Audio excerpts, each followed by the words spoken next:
So, I want you to imagine, just for a second, that you are going through your normal evening routine. Okay. You lock the front door on this really stormy, rain-swept night.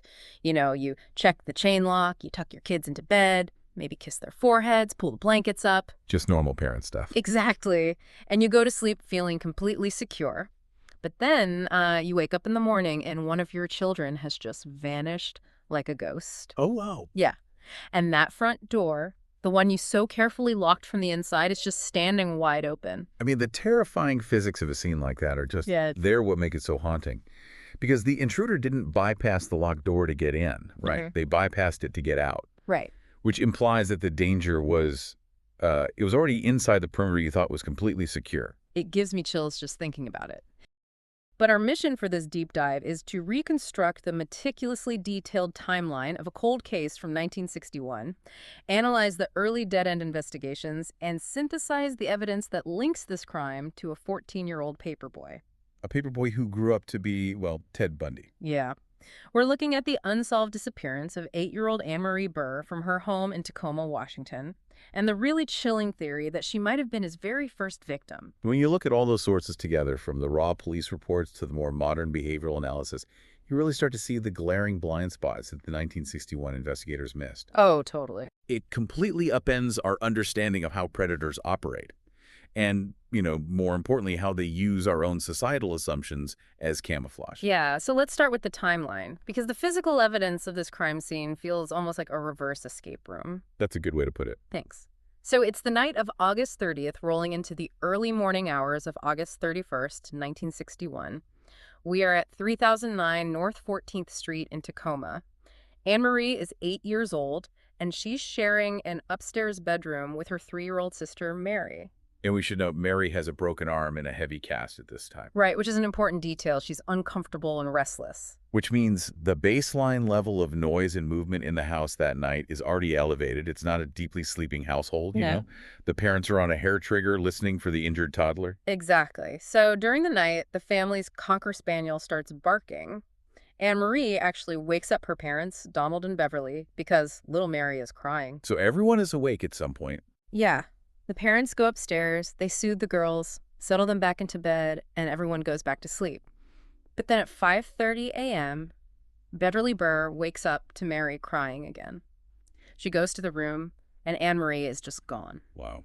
Just gone. She vanished wearing only a handmade blue-flowered nightgown and a small chain with religious medals. I think it was a Madonna and Child and a St. Christopher medal. And this is where the physical reality of the house becomes an absolute forensic nightmare. Oh, for sure. So the front door is ajar. It's unlocked from the inside. But the point of entry is what really confounds everyone. There's this small living room window that the family usually kept cracked open just a few inches for a breeze. Right. In the morning, that window is pushed wide open. There is a single piece of red thread stuck in the window jamb. And outside, someone dragged a heavy wooden garden bench from the backyard and overturned it right beneath that window to act as a step. Like a makeshift ladder. Just think about the dexterity required here.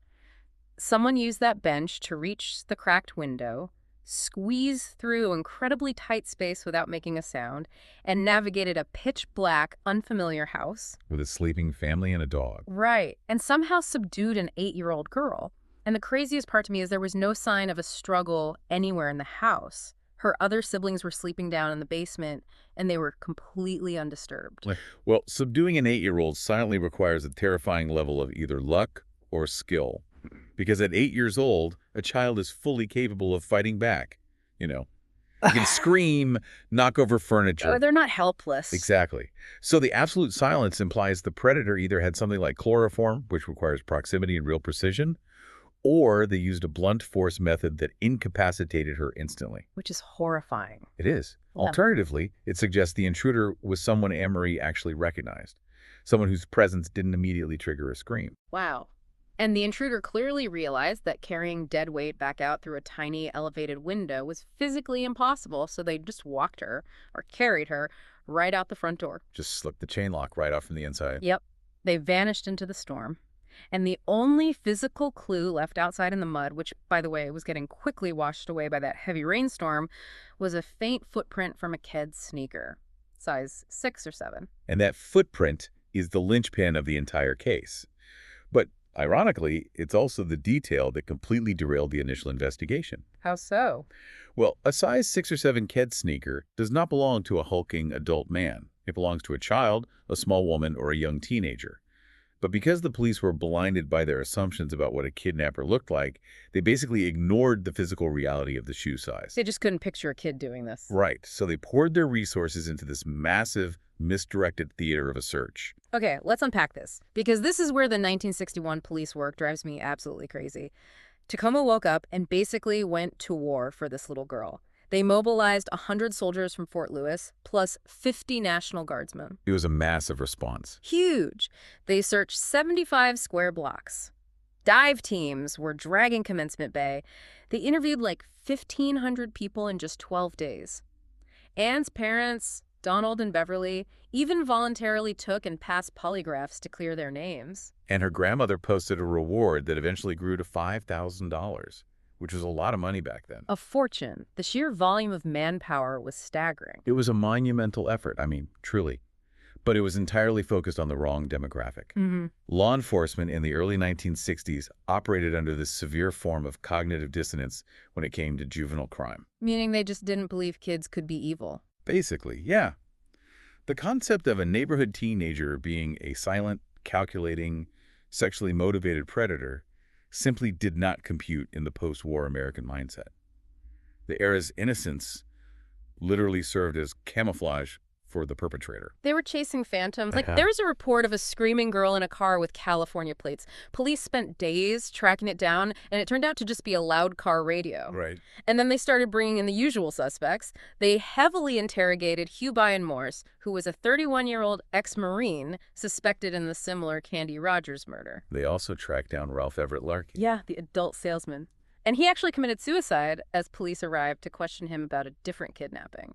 Which obviously makes him look guilty of something, but from a historical policing perspective, you can kind of see their logic. You look for known offenders, transient adult men, people with established violent histories. You fall back on the profiles you already understand. But they had a size 6 footprint. Why were they hunting for 30-something-year-old ex-Marines and burly adult salesmen? Because they couldn't see past their own bias. I mean, a 31-year-old ex-Marine does not squeeze through a cracked window wearing a size 6 Ked sneaker. They were looking for the classic boogeyman. And by doing so, they basically gave the real perpetrator a massive head start. Exactly. They let their cultural assumptions override the forensic evidence.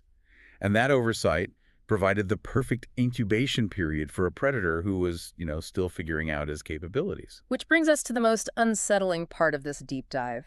Because we all know the charismatic, terrifying adult Ted Bundy of the late 70s and 80s. The handsome law student driving a Volkswagen Beetle. The one who manipulated everyone. Exactly. But here's where it gets really interesting. In 1961, the monster wasn't a grown man. He was a 14-year-old kid delivering the morning paper. And the geography is what first caught the attention of modern investigators.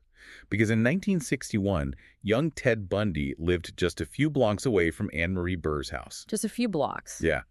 And he wasn't just a neighbor. He had a morning paper route that went right through there. And a paper route is basically a masterclass in neighborhood surveillance, isn't it? Precisely.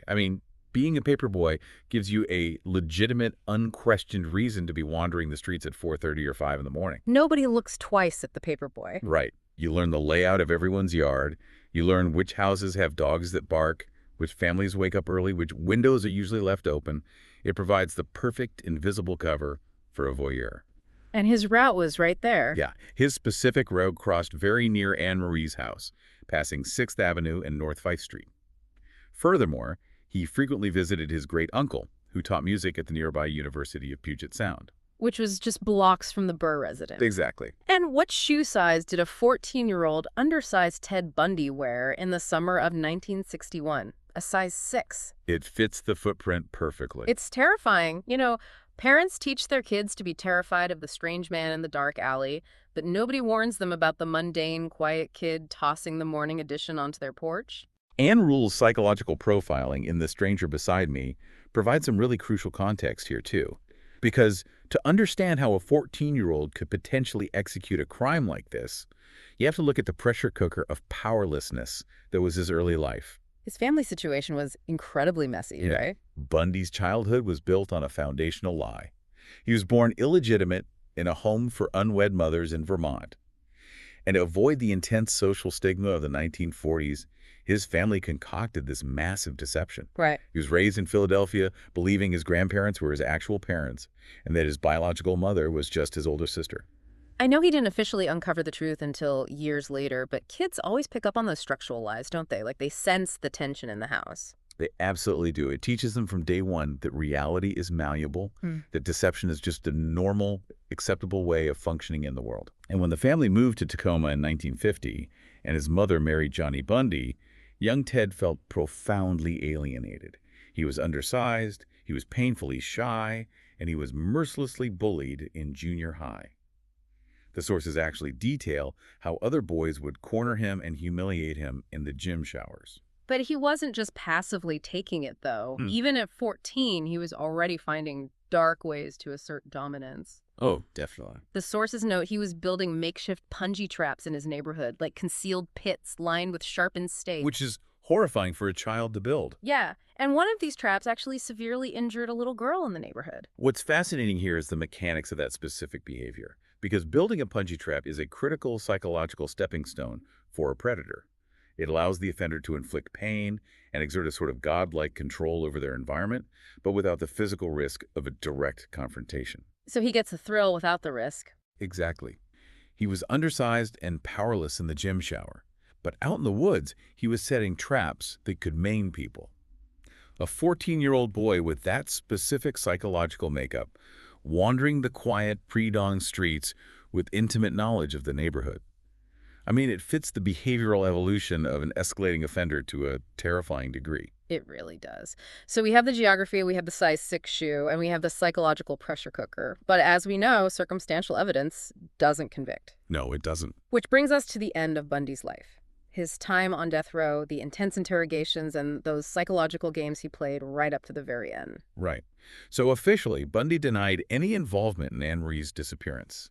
He even went so far as to write a letter from death row directly to Anne Marie's mother, Beverly Burr. I remember reading about that. Yeah. In it, he insisted, "I was a normal 14-year-old boy. I had absolutely no desire to harm anyone." But we know that's a lie. He wasn't a normal 14-year-old, and he couldn't resist playing cat and mouse with investigators. He loved the games. Yeah. Like when he was talking to journalists Stephen Michaud and Hugh Ainsworth, he told them a quote-unquote hypothetical story. He spoke in the third person about a young girl being taken and killed in an orchard. Which was a massive red flag. He framed it as an exercise in profiling, but investigators immediately recognized the parallels to the Burr case. And the most compelling insight comes from his extensive conversations with author and detective Robert Keppel. Bundy confided in Keppel that there were certain murders he would absolutely never talk about. He had categories for them, right? He did. He categorized his off-limits crimes. He said he wouldn't discuss murders that were too close to home, crimes that were too close to family, or crimes involving victims who were very young. And Anne Marie Burr fits all three of those categories flawlessly. She was taken in his own neighborhood, she was a little girl, and his family lived right there. It's almost like he was giving Keppel a map without pointing to the X. Exactly. Plus, there is this agonizing detail from Anne Marie's father, Donald.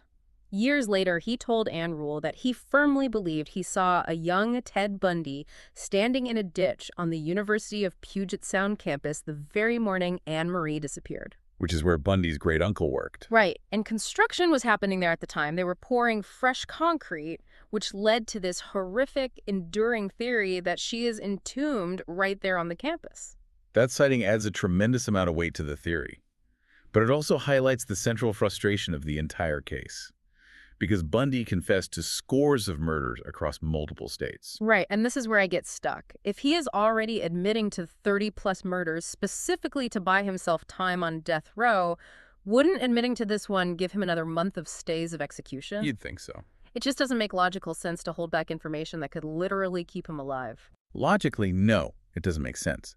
But if we connect this to the bigger picture of his pathology, it makes perfect psychological sense.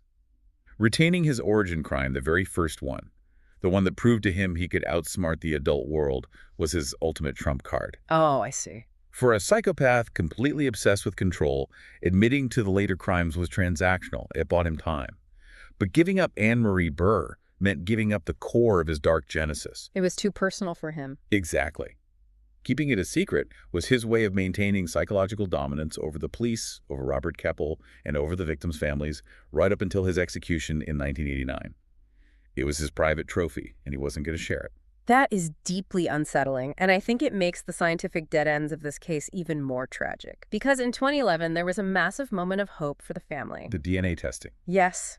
The Washington State Patrol Crime Lab finally tested contact evidence from the 1961 crime scene, including that piece of red thread from the window jamb against Bundy's DNA profile, but it failed to link him. And it's really important to understand why it failed.